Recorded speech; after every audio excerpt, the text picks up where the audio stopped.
Hey yo, E-King Fight News. You know, we're back at it with another heavyweight update. Anthony A.J. Joshua, the heavyweight champion of the world, 20-0, 20 knockouts to his credit, is looking to unify his titles with the WBO champion Joseph Parker. And on his undercard, we have Alexander Povetkin, who's coming off of several positive tests. And I mean drug tests. And he's also coming off an okay, solid victory against Christian Hammer. Right? Now, oddly enough, Alexander Povetkin may be next in line to fight Anthony Joshua, the heavyweight champion. Well, one of the heavyweight champions out there. There's 3 heavyweight champions right now. None of them are lineal. But Wilder does have some claim to a lineal, to being the closest thing to the lineal champion. Maybe Deontay Wilder.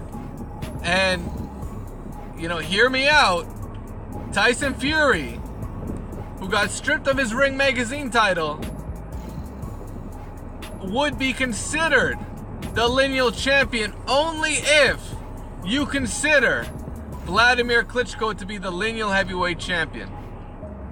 And that's because the heavyweight champion of the world, before it was the Klitschkos, it was Lennox Lewis. Did Lennox ever fight Vladimir? Can anyone answer that question? No. Lennox fought Vladimir's brother, Vitaly. He beat Vitaly. Then he retired. Who ended up getting Lennox's belt? It was the brother. It was Vitaly Klitschko. Who ended up getting that belt? Deontay Wilder. So Deontay Wilder has some claim to that WBC lineal heritage, the title. Now, here's the tricky part. Will Joshua face Wilder for that type of unification where all the titles are on the line? I think that one's up to Eddie Hearn. It's not going to be up to Joshua. When Eddie Hearn feels Joshua's ready for that fight, he's going to jump and make that fight happen. Just like he was jumping to make that Vladimir Klitschko fight, he saw something in Vladimir, and he knew his fighter was too young, too strong, too hungry for that Klitschko, and he jumped at that opportunity. Now, is he jumping at the opportunity to take on Deontay Wilder? Absolutely not. No. There is a different modus operandi here when it comes to Eddie Hearn, Anthony Joshua, and the scheduling of his fights. And just recently, Eddie Hearn has maneuvered Alexander Povetkin into this mandatory spot under the IBF title. He's blatantly done it. Where I don't know how Eddie Hearn may or may not have an affiliation or some this invisible hand with the WBA, because the WBA seems to be very favorable in terms of adjusting its mandatory positions to help Eddie Hearn out, because Luis Ortiz was the mandatory for Anthony Joshua.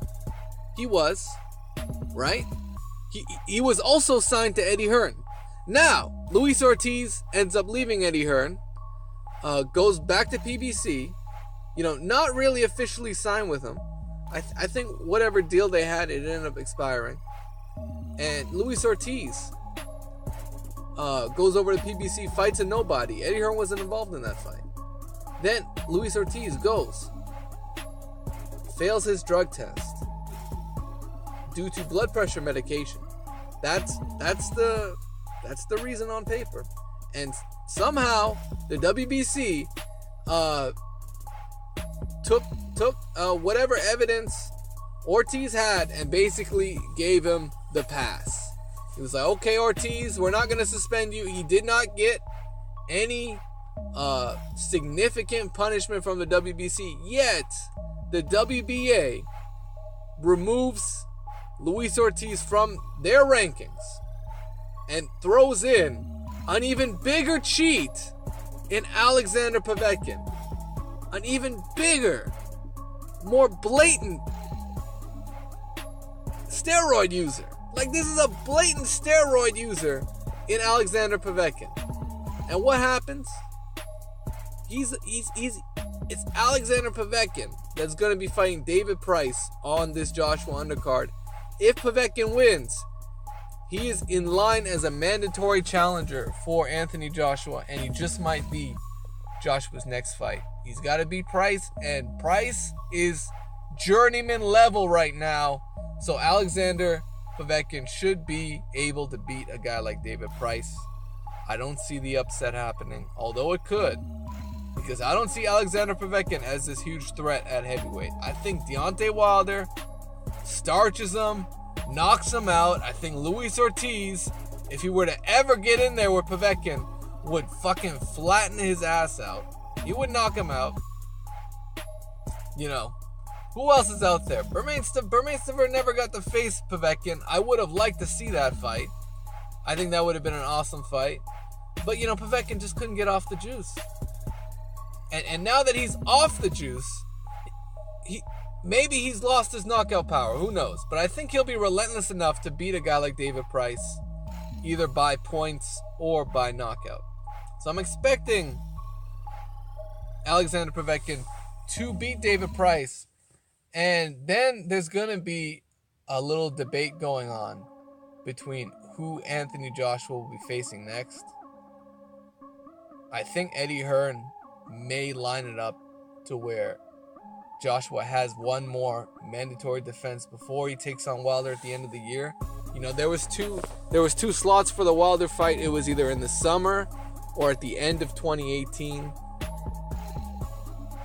I think at this stage Tyson Fury's out of the picture, and I think it's just gonna come down to what the demand is, and that's why.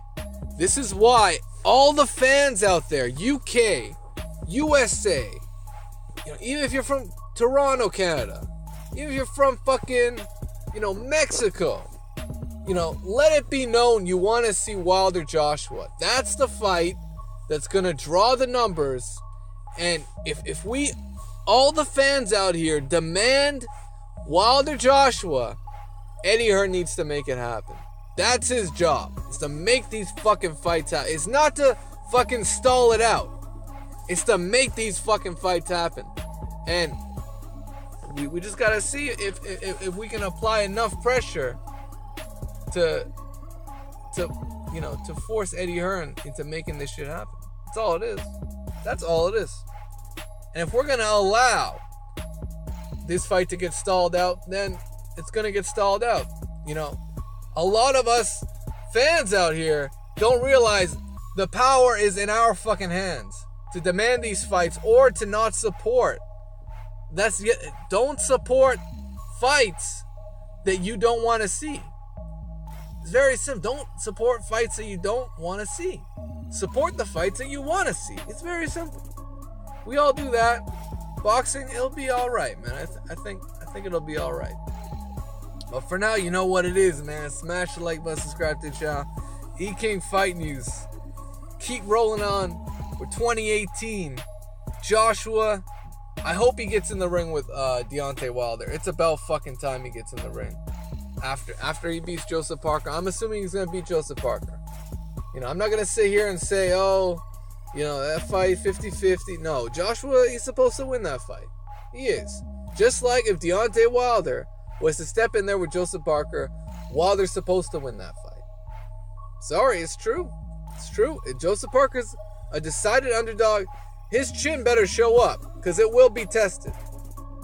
And I hope he lets his hands go, because that's how he's going to win this fight. But any other case, Joshua, hopefully he steps up and says, Eddie Hearn, we need to make this Wilder fight happen. Hopefully that happens. Because That's going to be the other way this fight happens sooner than it's supposed to. If Joshua steps up and says, you know what? Fuck this fucking American. Let's make this shit happen. And let's become undisputed. You know, that's because I've heard out of Joshua's mouth many times he plans on unifying the division. If you're going to do that, you got to go through the WBC. E-King Fight News, you know what it is. Smash the like button, subscribe to the channel. And of course, hit that bell icon for the notifications. E-King Fight News.